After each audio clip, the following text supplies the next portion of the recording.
Mathieu Robin, bonjour. Nous sommes avec vous aujourd'hui à Ambérieu-en-Bugey. Vous êtes chef de projet cohésion sociale et politique de la ville de cette commune, d'Ambérieu-en-Bugey, et par ailleurs vous travaillez pour le compte aussi de la communauté de communes. Cette commune d'Ambérieu comporte 15 000 habitants, elle est située à proximité de l'agglomération lyonnaise et elle est membre de la communauté de communes de la Plaine de l'Ain qui, elle, compte environ 70 000 habitants. Depuis 2015, la commune a un quartier prioritaire, le quartier des Courbes de l'Albarine, sur le secteur de la gare dans lequel nous sommes. Et donc, elle est en politique de la ville pour la première fois.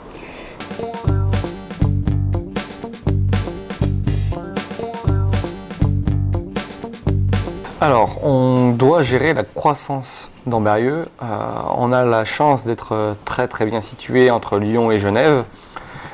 Et on a surtout la chance d'avoir un carrefour multimodal très important. Donc on a la gare SNCF qui relie Lyon-Part-Dieu, donc deuxième centre économique de France et un des premiers d'Europe, en 24 minutes seulement. Donc notre territoire est mieux connecté à Lyon-Part-Dieu que certains quartiers lyonnais ou les communes de la première couronne lyonnaise. On a deux autoroutes aussi qui se croisent à quelques kilomètres à peine. De ce fait, la ville et le territoire ont une croissance effrénée. Donc, la communauté de communes prend à peu près 1000 habitants par an. Donc, c'est l'équivalent d'un petit village. La ville prend en moyenne 200 à 300 habitants par an. Donc il y a d'importants défis en termes d'urbanisme, d'infrastructure, de gestion du développement pour qu'il soit le plus harmonieux possible. Et le territoire globalement, enfin en tout cas Ambérieu, doit se connecter mieux avec un autre de ses atouts qui est le parc industriel de la Plaine de l'Ain, troisième parc industriel d'Europe, prédominance de l'industrie, la logistique et une centrale nucléaire, pour ceux qui connaissent. Ça nous fait un vivier d'emplois énorme, c'est entre 6 000 et 7 000 emplois. En croissance constante, on reçoit des demandes d'expansion à peu près tous les jours. Du coup, on doit vraiment gérer cela avec des populations nouvelles qui arrivent, des Lyonnais qui veulent être des périurbains et avoir une maison puisque le foncier est beaucoup moins cher, des populations de territoires sinistrés nord et est de la France qui viennent pour trouver de l'emploi chez nous. Donc on doit conjuguer tout cela en termes de développement territorial.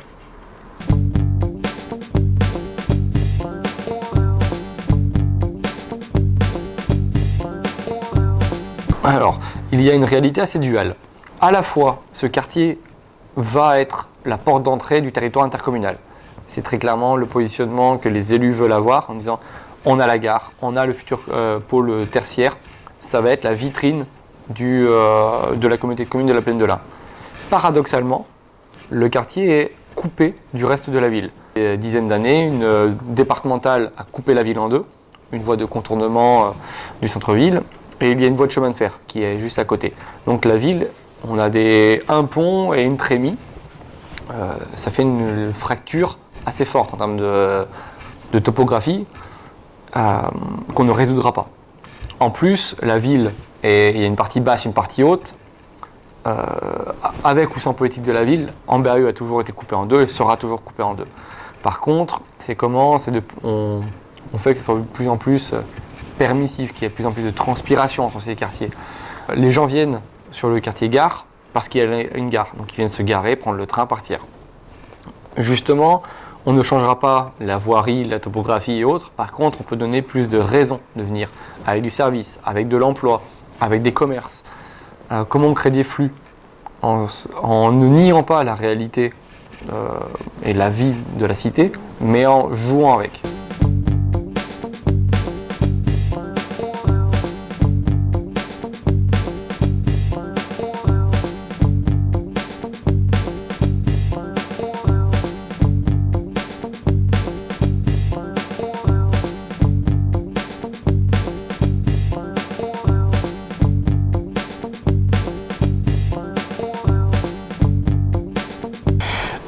Justement, le terme petit territoire finalement résume bien et le squelette, en tout cas la colonne vertébrale de notre organisation et notre méthode, qu'elle soit technique ou politique.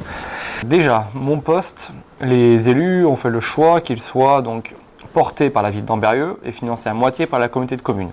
Ça permet d'avoir vraiment une approche pas inclusive, mais commune, justement, de la ville et de la Comcom. Ça permet de lier des thématiques. On peut lier l'urbanisme, l'habitat, le DevEco, même la gestion des poubelles pour mieux mettre des poubelles intégrées, travailler sur la salubrité, travailler avec le CCAS, mais en même temps travailler avec la mobilité, l'emploi, l'insertion. Donc en fait, on fait feu de tout bois et on sait que sur les petits territoires, c'est pas un service. Le service est composé d'une personne. Donc on est vraiment dans l'interconnaissance, dans les relations professionnelles, voire même personnelles. Et ça permet de ne pas faire de longues réunions, groupes de travail. C'est autour d'un café, autour du repas, on fait un petit point entre deux couloirs, puisqu'on n'a pas ce luxe de pouvoir faire de la réunion à tout va, puisqu'on a tous beaucoup de choses à faire, vu qu'on a un petit territoire. Il y a beaucoup de choses qui se font de manière dématérialisée ou par visio. Et on a fait le choix également de ne pas avoir de groupe de travail. Puisque le territoire est étendu, ça fait beaucoup de déplacements et on ne pouvait pas avoir ce luxe. Donc on s'est réunis quand on en a besoin ou beaucoup par téléphone.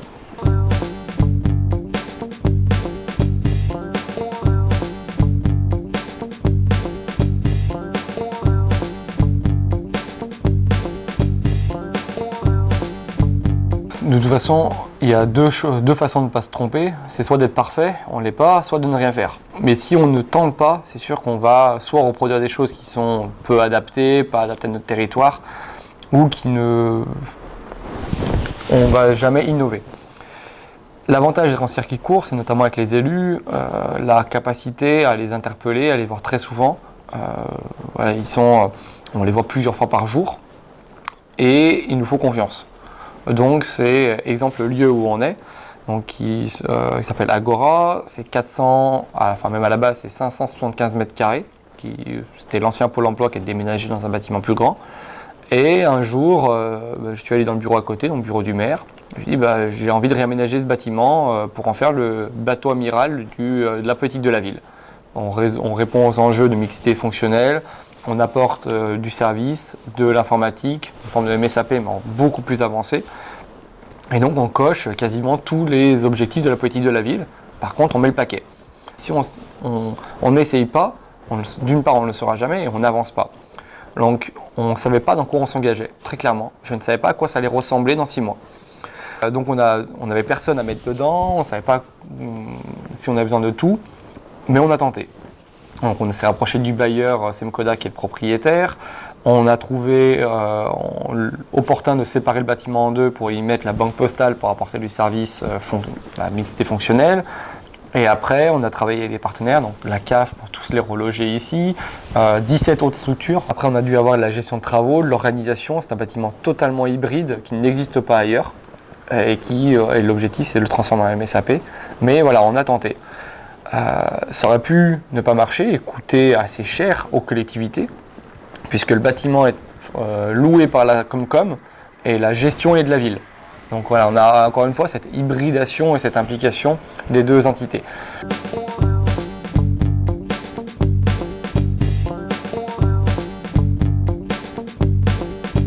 La qualité première reste l'adaptation.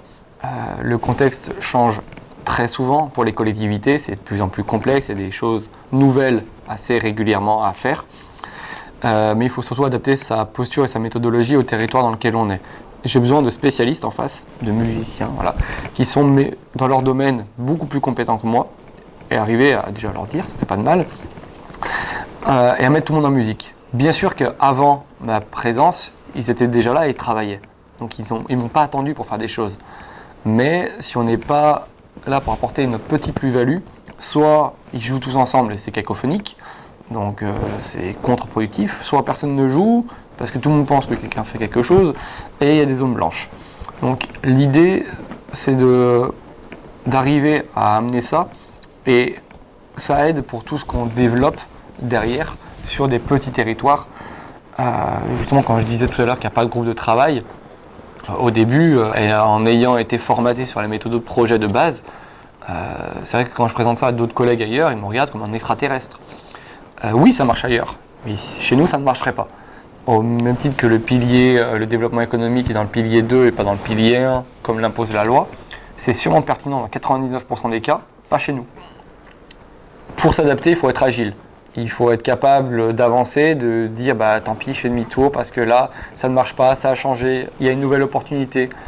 Essayer de toujours avoir un coup d'avance, d'avoir les infos en off, ne pas attendre le courrier ou le mail officiel qui met des fois 2 mois à arriver, de pouvoir se préparer, que les autres acceptent aussi cela. Et fédérer, ça marche encore mieux si tout le monde a la même vision de ce côté adaptation, en tout cas sur un territoire.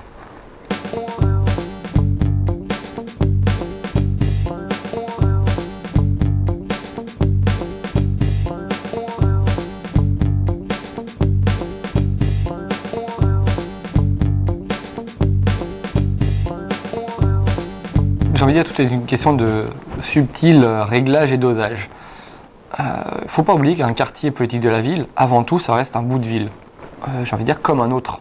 Même s'il y a des particularités qu'il faut prendre en compte, il ne faut pas faire trop de discrimination positive. D'une part, parce que sinon on a l'effet label, c'est-à-dire qu'en voulant trop en mettre, du coup, ça le stigmatise tellement que le remède est pire que le mal parfois. Nous, on lutte beaucoup contre le ghetto doré. C'est-à-dire, on a un projet, on a un gros projet, comme le mandat d'avant, ils en avaient sur un autre bout de la ville. Et il faut le présenter comme ça, en disant, ce coup-ci, c'est pour vous. Voilà, on met le paquet sur de l'économie, sur de l'urbain, sur du social, en disant, oui, il y a des particularités, puisque ce quartier est particulier, mais on ne veut pas l'enfermer là-dedans. Donc, c'est pour ça que la communauté de communes joue un grand rôle, et qu'à mon sens, c'est très bien que les intercommunalités jouent ce rôle pour sortir de cette logique on traite le quartier à l'échelle du quartier.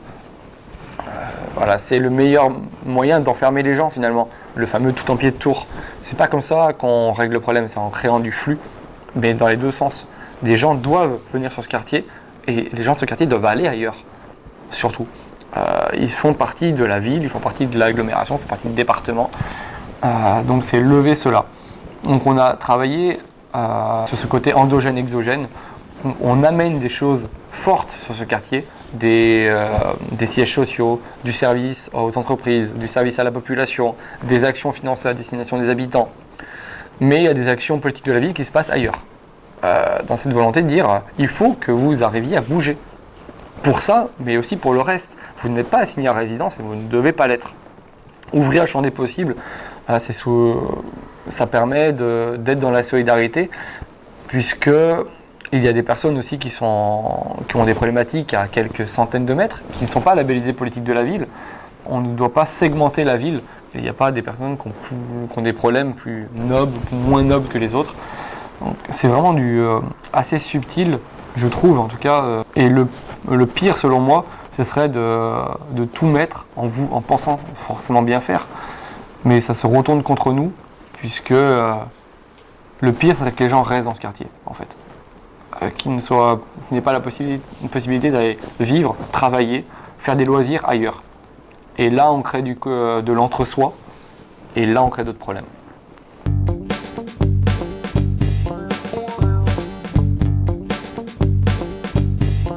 Nous, on a le projet global, un projet quand même d'ampleur, qu'on appelle le projet Cerbère, puisqu'il a 3 têtes. Et finalement, ça résume la philosophie du territoire, des acteurs et des élus. On est sur un projet en rue, donc, qui allie mixité sociale, amélioration des conditions de vie et tout ce qu'on connaît sur l'ANRU. Un projet de pôle d'échange multimodal, donc mobilité, créer du flux, que les gens puissent partir et venir sur ce quartier pour de la banalisation urbaine. Un projet de développement économique très fort, avec des formations pour que les personnes aient accès, des personnes du quartier aient accès aux emplois qui vont se créer. Et le tout, on essaie de le faire par cercle concentrique en associant à chaque fois les habitants d'une façon ou d'une autre. Donc il ne faut pas que ça arrive comme un cheveu sur la soupe. Donc dès qu'on met quelque chose, notamment Agora, qui est lié au siège social, c'est pour montrer, oui, il y a la création d'emplois, et à Agora, vous avez du service, ça apporte une solution à tout le monde, dont les habitants du quartier. Et pour le projet en rue, on s'est dit on va se concentrer sur certains immeubles et d'autres ne seront pas touchés. Donc, pourquoi ces immeubles, on ne peut pas apporter une amélioration de l'habitat? Donc on a fléché une partie de l'OPA, l'opération programmée de l'amélioration de l'habitat dessus, et il y a un gros projet de conciergerie engagée, donc le fameux concierge comme avant, d'échange de services, notamment avec l'association locale agence locale énergie climat, où on va travailler sur les isolations, isolations phoniques, thermiques, les jointures, les robinets, baisser le reste à charge et que les gens se sentent mieux chez eux, même s'ils n'ont pas un projet en rue, mais qu'il y ait un traitement global et que tout le monde ait quelque chose. Sinon, pourquoi l'immeuble en face est démoli, réhabilité et pas celui-là? En voulant apporter une réponse d'un côté, on crée un problème de l'autre. Donc on essaye de traiter de manière uniforme en tout cas.